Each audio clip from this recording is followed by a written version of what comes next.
Evidencias de la Biblia.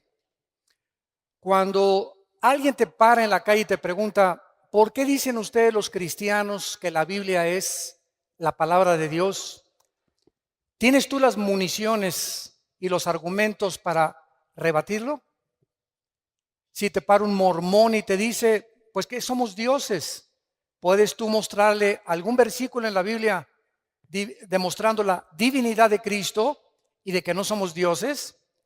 Y es importantísimo que todos los cristianos en el mundo que nos encontramos, del ateísmo, del escepticismo y del agnosticismo, materialismo, humanismo, evolucionismo y todos los ismos e ideologías que hay, que entendamos claramente qué es la Biblia.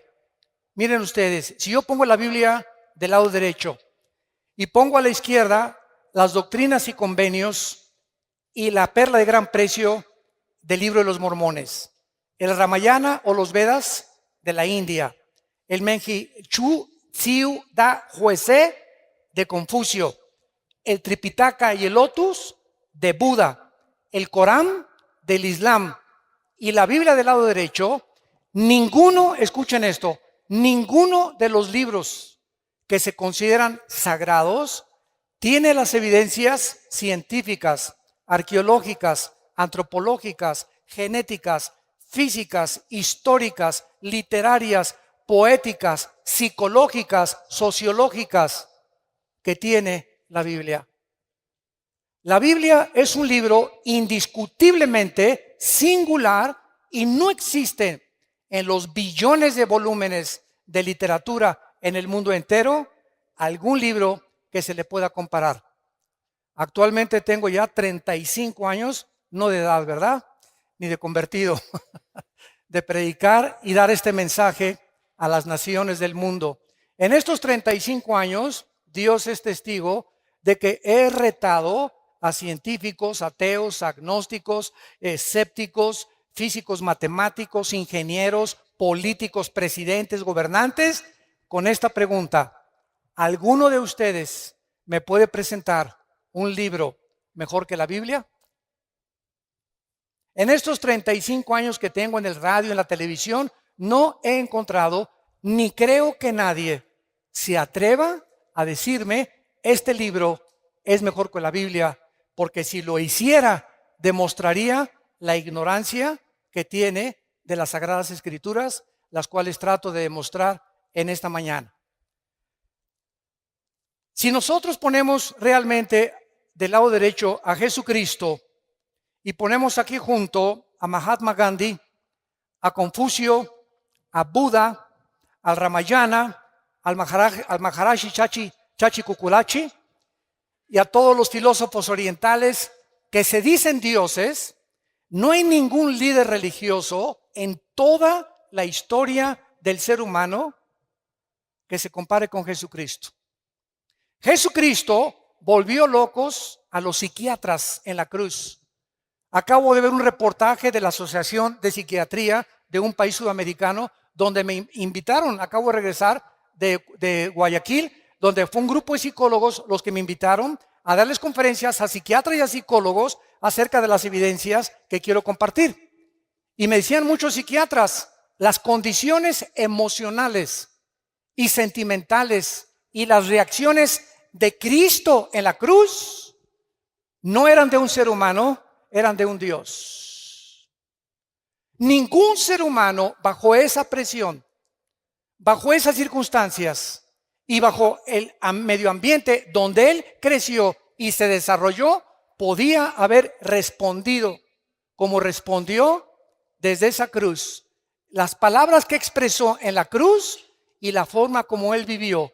Nadie en la historia pudo tampoco decir, yo soy el camino, yo soy la verdad y yo soy la vida eterna.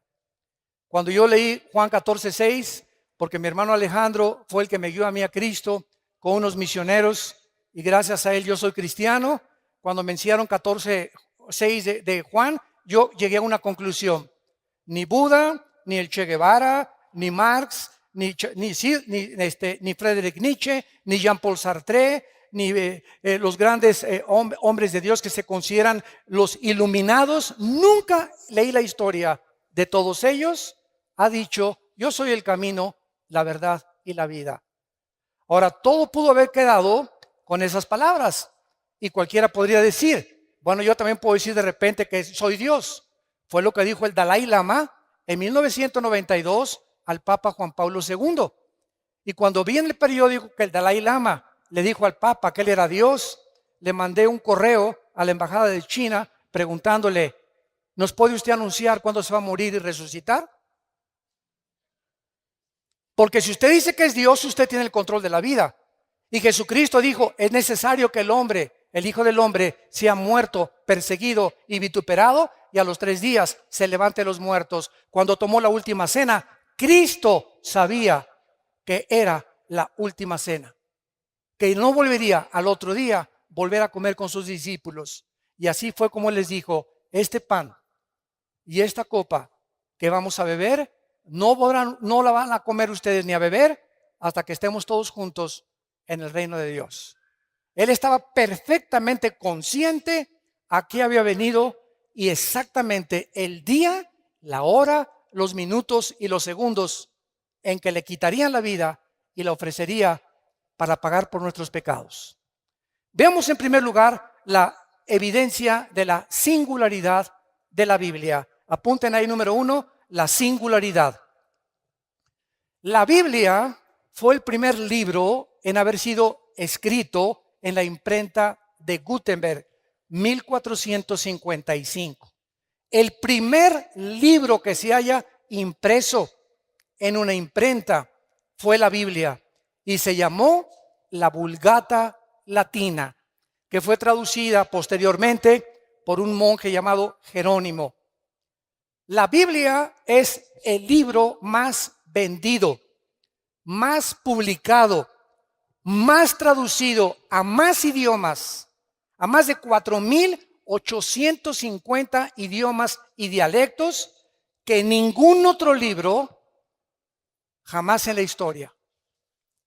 En 1986 se había traducido la Biblia a 6,700 lenguajes que por los traductores Wycliffe. Y actualmente, si tú buscas, por ejemplo, como me dijo una vez un ateo, Homero escribió la Ilíada y la Odisea, y le dije, cítame los libros de los griegos, la época de oro de los griegos, dime cuándo se escribió el Corán, el Islam, las traducciones de los sumerios, dime lo que tú quieras. De la Biblia hay 13,000 copias manuscritas del Nuevo Testamento, 8,000 de la Vulgata Latina y 1,400 en el original griego y hebreo. Simplemente en 1948, para que vean cómo la gente habla sin hablar, en 1948 se descubrieron los rollos del Mar Muerto, que se llaman los rollos de Qumran, donde vivía un grupo que se llamó los esenios. Muy bien, en estos rollos que se encuentran en el museo, mi esposo y yo los vimos en Jerusalén, cuando vayan a Jerusalén, en el museo, se encuentran y están extendidos exactamente como fueron escritos por los profetas hebreos, y es exactamente lo que está escrito en la palabra de Dios que nosotros tenemos. Así que cualquier duda que exista de que la Biblia fue adulterada, que fue aumentada, etcétera, etcétera, ahí se encuentran los documentos originales. Ahora bien, en el último siglo, la Biblia ha comenzado a traducirse, que la Biblia del joven, la Biblia de la esposa, la Biblia de los jóvenes, etcétera, etcétera, y todas las traducciones modernas están de alguna u otra manera alteradas por la Sociedad Bíblica Internacional. ¿Por qué?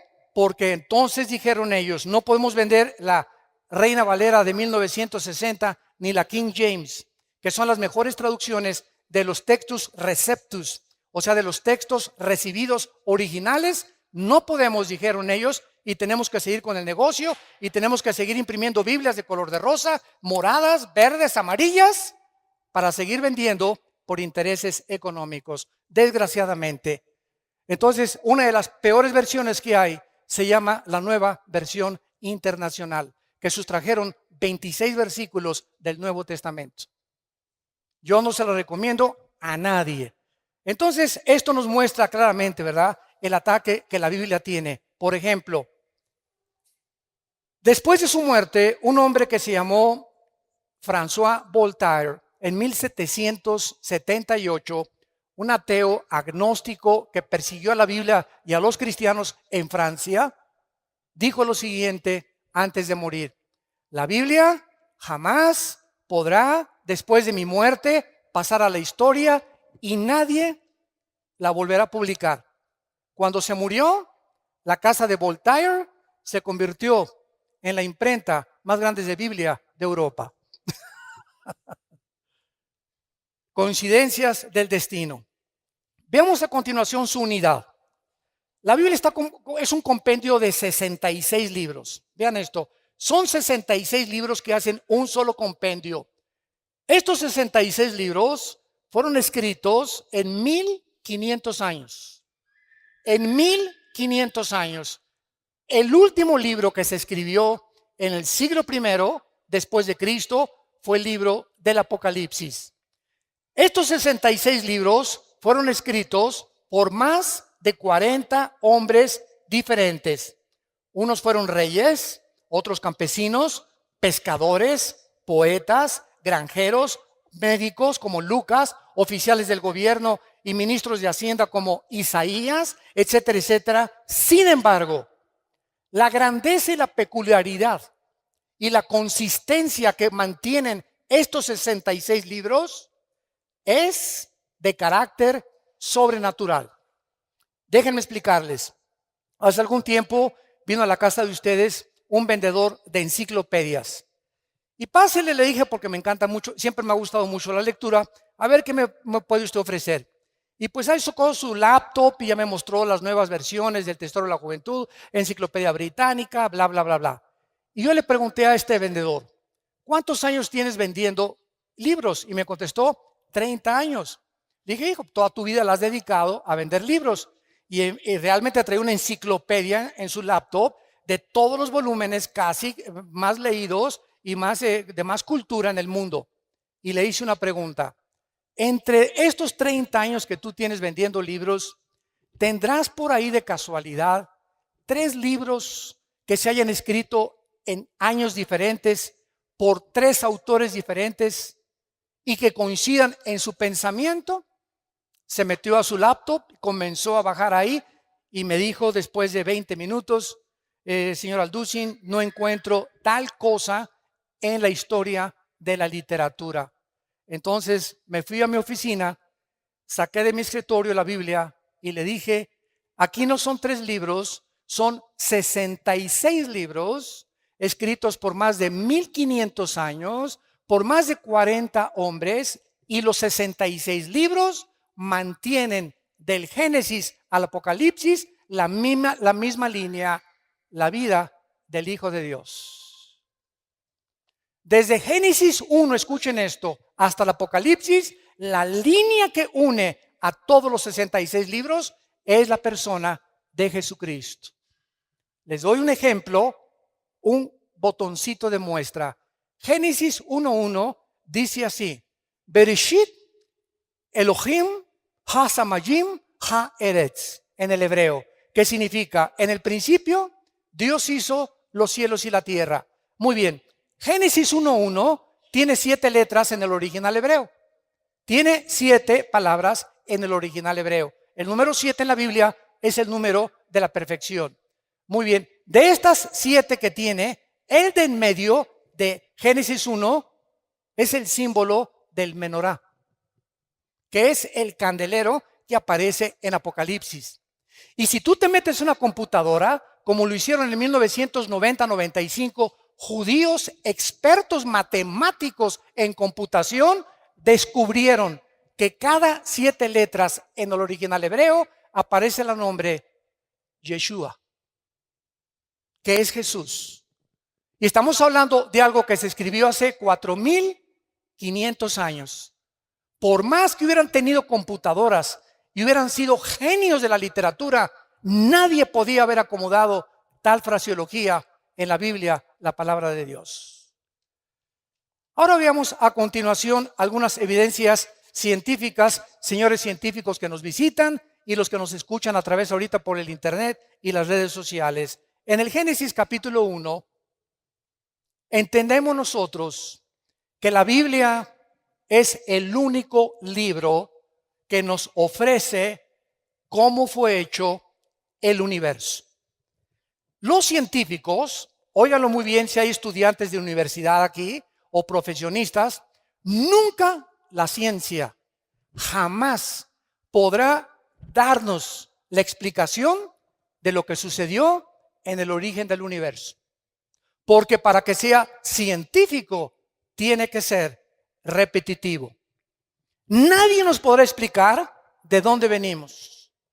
Y como la ciencia no puede retroceder a millones o miles de años en el pasado, los científicos también especulan, también teorizan, también tienen hipótesis, también son filósofos. Por eso se llama la teoría de la evolución.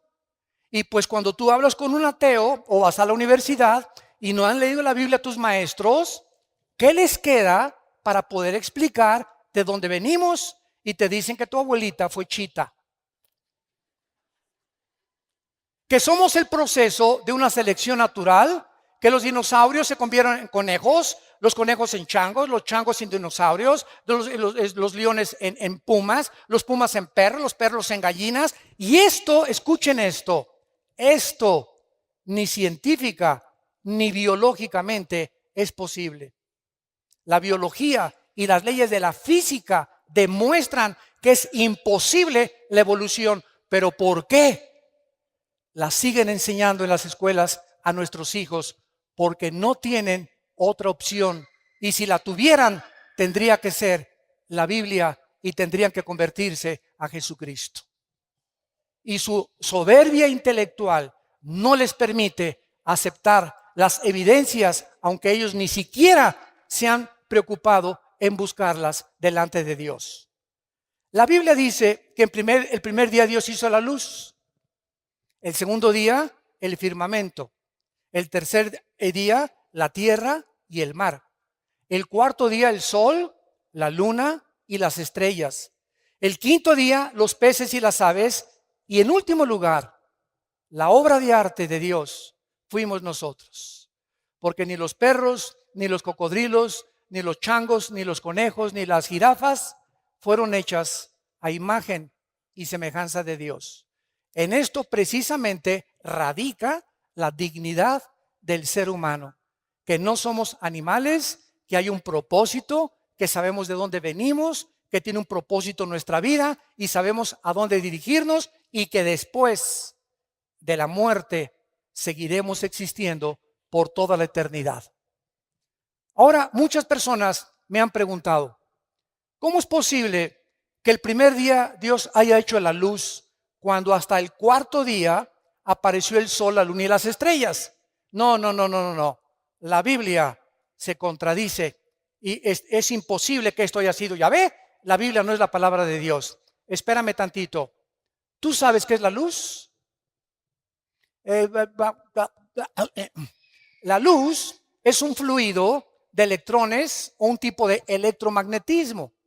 Y la luz hasta el siglo XXI no se ha podido definir claramente con el aspecto científico. Entonces, ¿qué quería decir Dios? Y Dios dijo que sea la luz y fue la luz.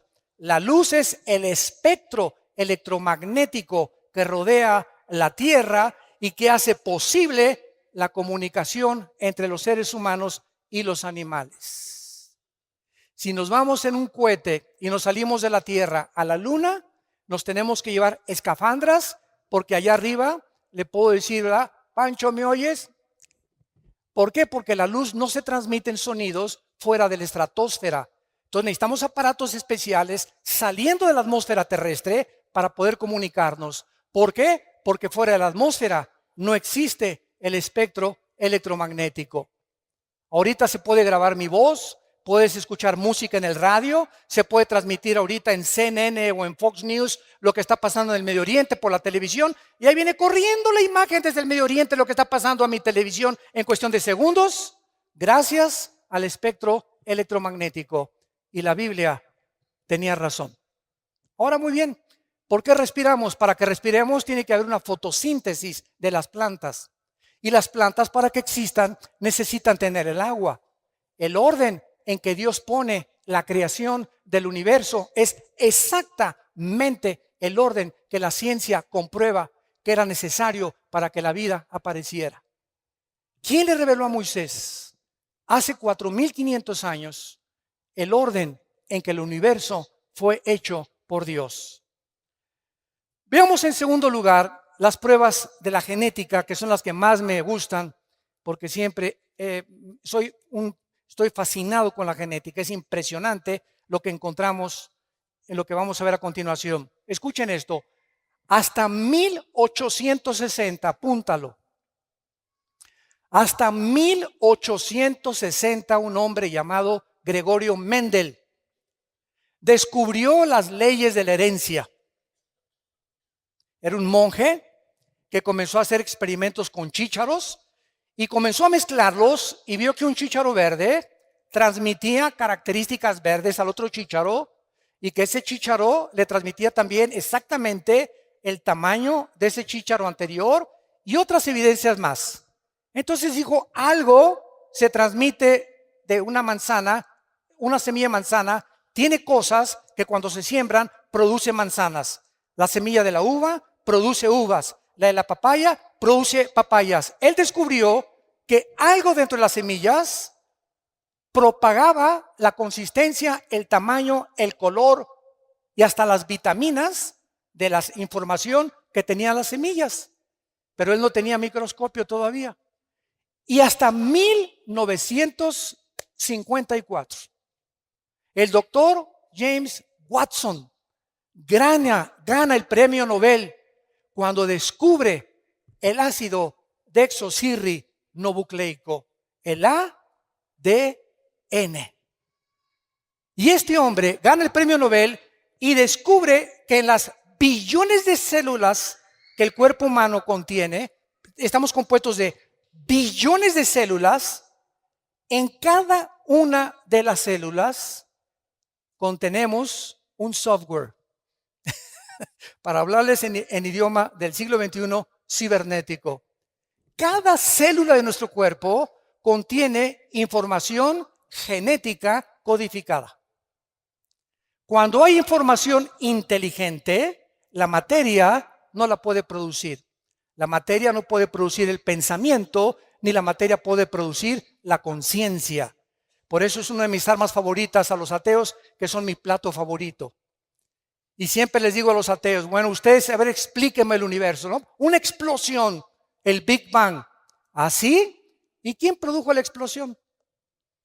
¿Qué se encontraba antes de la explosión? Para que haya una explosión tiene que haber una causa, porque toda causa tiene un efecto y todo efecto tiene una causa. Ok, vamos a seguir esa línea de pensamiento que los ateos dicen. De una explosión surgió la materia. Ok. ¿Y la materia produce el pensamiento? ¿La materia produce la conciencia? ¿Es la materia inteligente? Entonces, ¿de dónde vino la conciencia que los seres humanos tenemos, que no tienen los animales, a la que llegaron los griegos? Aristóteles, Sócrates, Demóstenes eran más inteligentes que los ateos del siglo XX, porque los griegos del siglo de 150 antes de Cristo, escuchen lo que dijeron: pienso, luego existo, existo, luego vivo. Vivo, tiene que haber una causa, esta causa no puede estar dentro de mí, esta causa tiene que estar fuera de mí. Yo no sé cómo se llama la fuerza, el poder, un dios o muchos dioses, pero fuera de nosotros no tenemos la causa de nuestra existencia. Forzosamente tiene que haber un Dios. Es increíble que la filosofía del siglo XX no haya superado la filosofía del siglo de oro de los griegos. Los griegos, siguiendo una línea de lógica elemental, concluyeron que tiene que haber un Dios. Tiene que haber un principio y tiene que haber un final, por la misma lógica del razonamiento que Dios nos ha dado.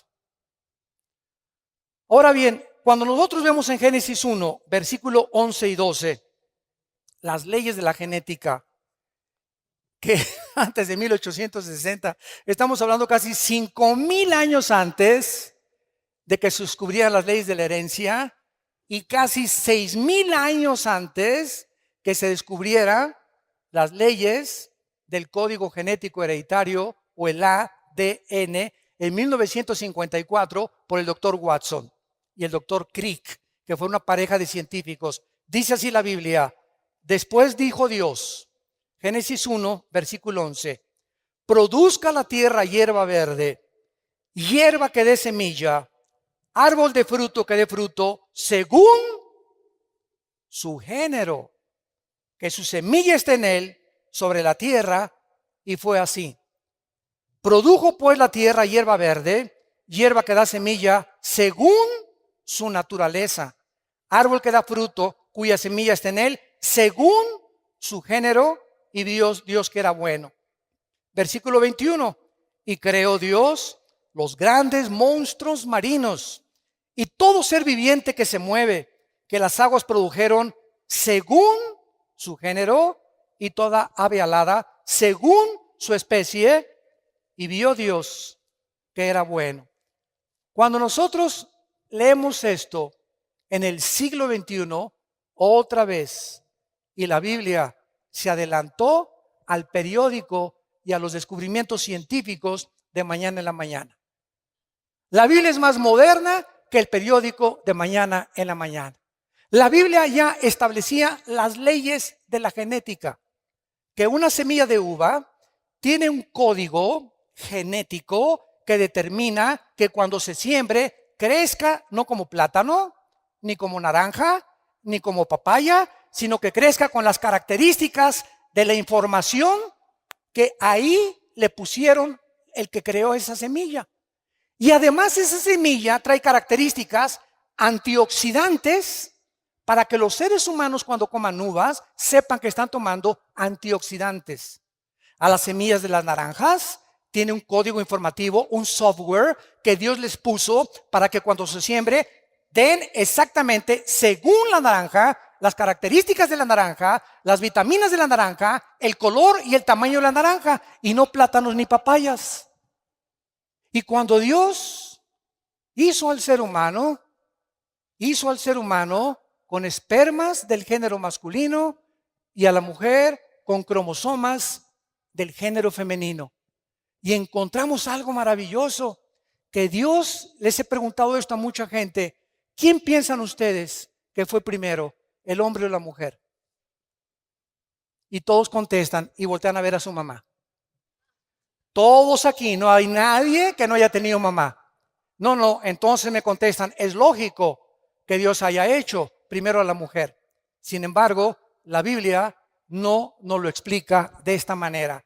Y cuando se descubren las leyes de la genética, nos sorprendemos las evidencias científicas, no teorías, con que está avalada y respaldada el registro de la palabra de Dios. ¿Se acuerdan cuando Dios creó a Eva? ¿De dónde la sacó? Muy bien. Primero Dios hace al hombre. Agarra el polvo de la tierra, así de lodo nos hizo a nosotros, varones. Así de lodo a los hombres, ¿verdad? Así toscos, bruscos.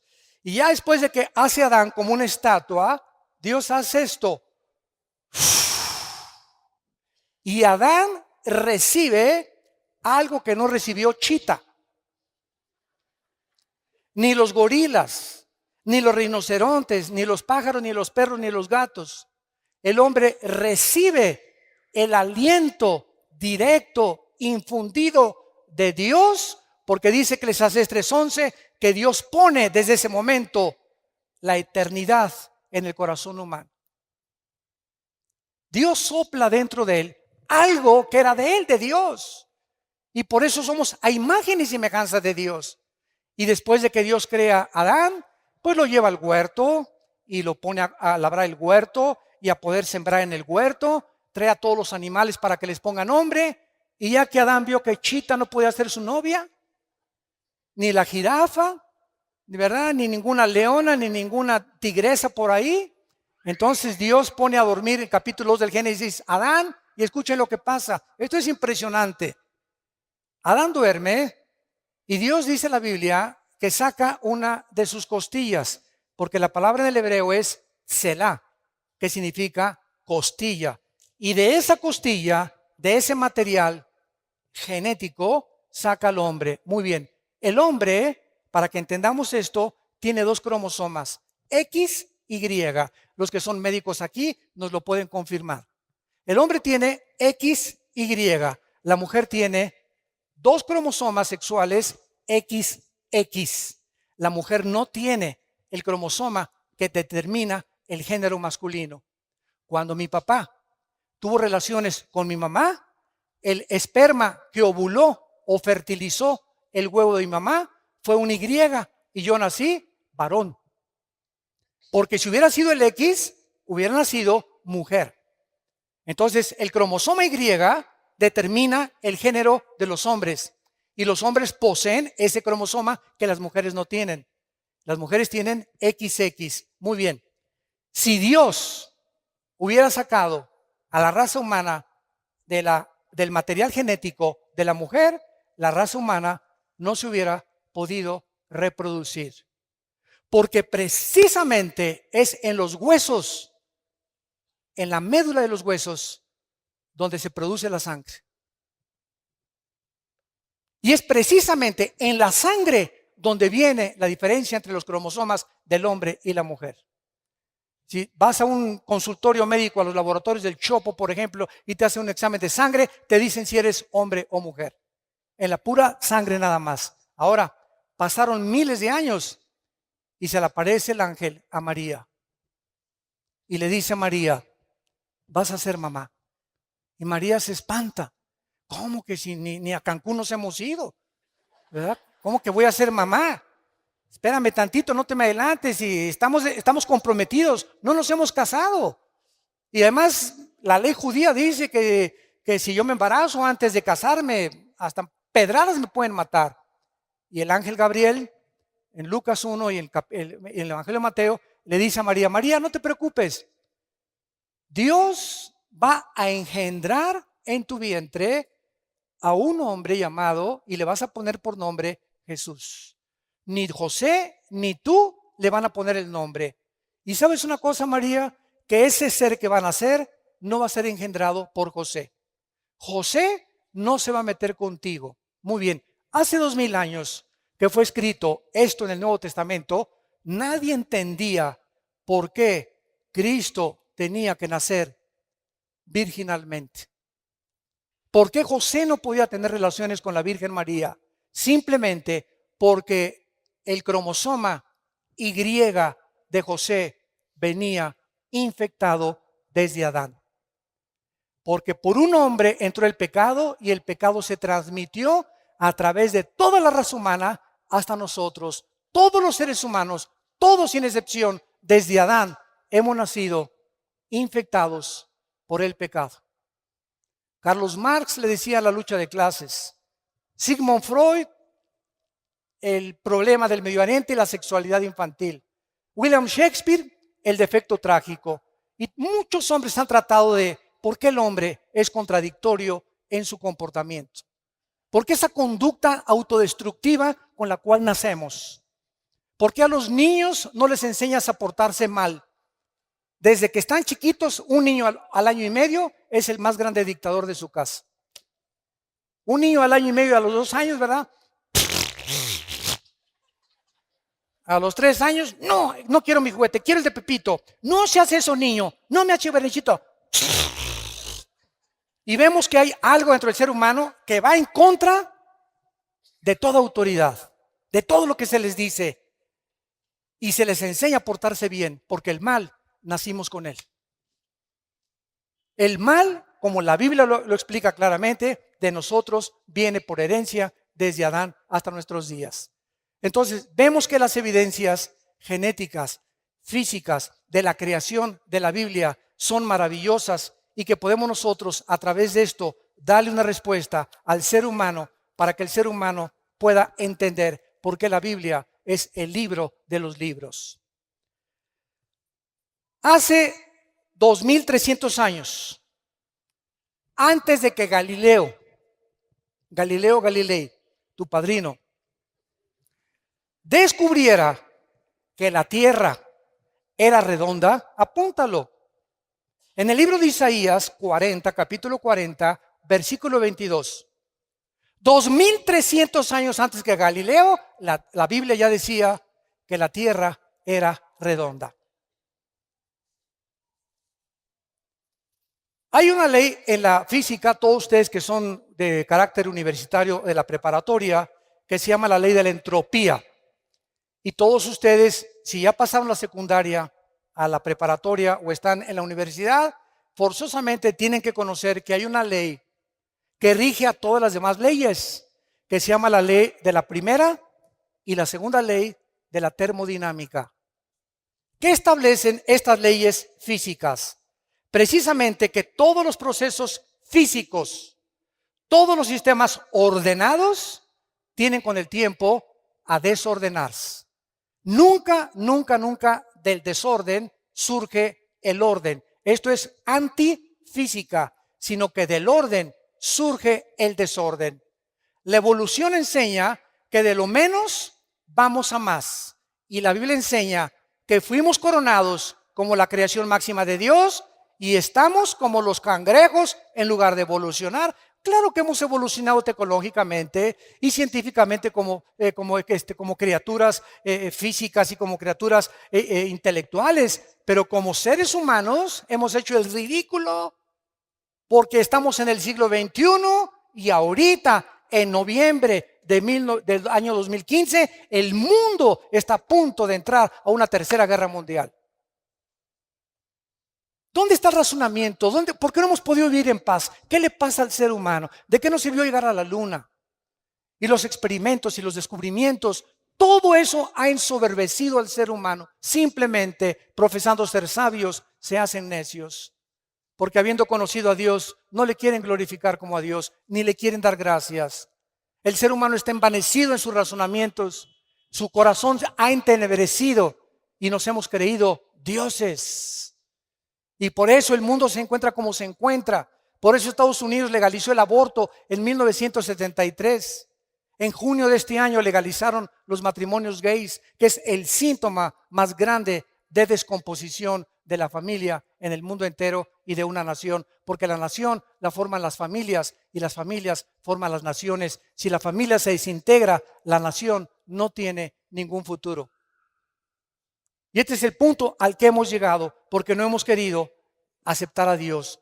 Antes de que las leyes de la entropía y de la termodinámica se descubrieran en el libro de Hebreos, capítulo 1, la Biblia escribió hace 2000 años la primera y la segunda ley de la termodinámica. Señores astrónomos, astrofísicos y físicos matemáticos que nos están escuchando en este momento. Y eso no te lo enseñan en tu universidad ni en tu escuela. Les da vergüenza reconocer que hay libros que superan los libros de física del siglo XXI del ser humano. Dice Hebreos 1, versículo del 10 en adelante. Y tú, oh Señor, en el principio fundaste la tierra. Los cielos son obra de tus manos. Ellos perecerán, mas tú permaneces. Todos ellos se envejecerán como una vestidura. Como un vestido los envolverás y serán mudados, pero tú eres el mismo y tus años no acabarán.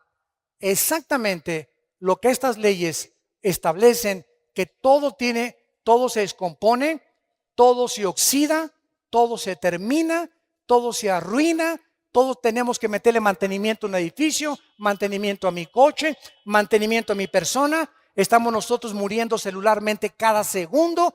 Todo el universo que está a nuestro alrededor está en proceso de descomposición. El Sol pierde millones de toneladas masa cada segundo, tal como la Biblia lo anunció hace 2000 años. Los cielos se envejecerán, todo se echará a perder, pero tú, Señor, eres el mismo a través de la historia. Y en último lugar, aunque tengo aquí más de 50 evidencias bíblicas, estas las compartí en Colombia quiero mostrarles a ustedes las leyes médicas, también evidencias médicas, si hay médicos acá. Todos ustedes conocen la Enciclopedia Británica, muy bien. La Enciclopedia Británica, no la Biblia, la Enciclopedia Británica documenta que en 1845 había un hombre médico llamado Ignacio Semmelweis. Y este médico estaba aterrorizado porque de cada 100 mujeres que parían, se morían 70, 80 mujeres. Dijo, Dios mío, ¿pero qué está pasando? Somos médicos y nosotros tenemos que en lugar de que se nos mueran, salvarles la vida. Entonces este médico comenzó a leer el libro de Levítico, donde Dios le dio a su pueblo Israel las leyes de la sanidad, las leyes médicas, las leyes de la higiene que deberíamos de tener antes de que se descubriera la proliferación bacteriológica y microbiológica que existe en el aire. Por ejemplo, si tú ves a un perro que se hace chis en la calle o que se hace excremento en la calle, ese excremento tiene millones de bacterias que comienzan a subir en el aire y no las vemos. Y tú pasas y haces y respiras y ahí te estás metiendo, ¿verdad? Cantidad de bacterias a tu organismo, cantidad de microbios en tu organismo. Y por eso en Levítico, escuchen, Dios, antes de que se descubrieran la proliferación bacteriológica en el medio ambiente, Dios le dijo a Moisés, dile a tu pueblo que cuando hagan excremento lo entierren con un palo debajo de la tierra. Y Moisés dijo, pues ¿quién es? El Señor me dijo que le hiciéramos no y que lo tapáramos. ¿Y por qué? Pues quién sabe. Fueron miles de años los que pasaron hasta que se descubrieron la proliferación de bacterias. Bueno, este doctor que se encuentra registrado en la Enciclopedia Británica leyó Levítico 15, versículo 13. Y ahí descubrió este doctor el secreto de por qué las mujeres se estaban muriendo cuando los médicos las estaban atendiendo en los partos. Y dice así, cuando se hubiere limpiado de su flujo, el que tiene flujo contará 7 días después de la purificación y lavará sus vestidos. Escuchen esto. Y lavará su cuerpo en aguas corrientes, no en aguas estancadas, sino que les dijo Moisés, cuando se laven las manos para limpiarse de cualquier impureza, de semen, de flujo, de lo que sea, lávense las manos, pero tengan cuidado de nunca lavárselas en charcos, ni las pongan en cubetas y se laven ahí. Tiene que ser agua corriente. Y entonces el doctor Semmelweis, registrado en la Enciclopedia Británica, les recomendó a los doctores que se lavaran las manos antes de atender a las mujeres que iban a parir. Y el índice de mortalidad se redujo el 80%. Estaban ellos con sus manos de los tacos del pastor después, se metían a tratar de sacar a los bebés, infectaban a las mujeres y las mujeres se morían por infecciones de la cantidad y millones de bacterias y microbios que tienen las manos. La Biblia tenía razón y ya nos daba, antes de que se descubrieran las leyes de higiene, para que nosotros entendiéramos que ahorita que tú te vas y vas a comprar un taco, asegúrate de lavarte las manos. A sus hijos no los dejen sentarse a la mesa sin lavarse las manos y se van a ahorrar muchísimo dinero en gastroenterólogos y en problemas de cólicos y de retortijones y que hermano sácame este espíritu de retortijón que tengo aquí, etcétera, etcétera, y no te voy a sacar nada. Lo que pasa es que no has entendido que Dios ya nos hace responsable. Él nos dice nuestra responsabilidad. No se va a bajar el ángel Gabriel a lavarnos las manos. Esto forma parte de nuestro ritual diario. Me levanto, me lavo las manos. Antes de comer me lavo las manos. Voy a cocinar, me lavo las manos. Nunca le compren tacos ni tortas a ninguna persona que ustedes vean que reciben el dinero y que les hacen la comida. Nunca lo hagan. Yo me acuerdo de los famosos esquites que estaban tan ricos ahí en el DF, cuando vivíamos en el DF. Llegaba con la hermana, ¿verdad? Y agarraba el esquite, y agarraba el queso y le hacía así al esquite, y con todo, y le cobraba y nos los daba para comer. Y nosotros ahí como si nada, ¿no? Qué cochinada, ¿verdad? Imagínense nada más agarrando todos los billetes y con eso manejando la comida. Entonces, todas estas cosas podíamos nosotros evitarnos cuando la Biblia nos da una evidencia de su inspiración sobrenatural. Y para terminar, ¿sabían ustedes que hasta 1970-80 se descubrieron las leyes del famoso colesterol? ¿Qué es el colesterol? El colesterol, nuestras venas son como tubos. Entonces, el corazón hace eso. Cada vez que hace el corazón, está bombeando sangre. La sangre corre por todas las arterias y todas las venas que llegan hasta la punta de mis pies y recorren hasta la punta de mi cerebro. Entonces, estas mangueras tienen que estar limpias. La sangre tiene que estar limpias. Pero cuando yo como carnitas, qué ricas, ¿verdad? Tacos al pastor, qué ricos.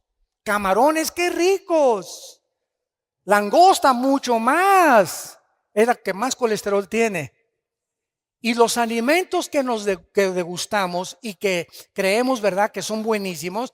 Bueno, por ejemplo, un muchacho de 20, 25 años se puede comer 3 tacos al pastor a la semana y su condición física la va a resistir.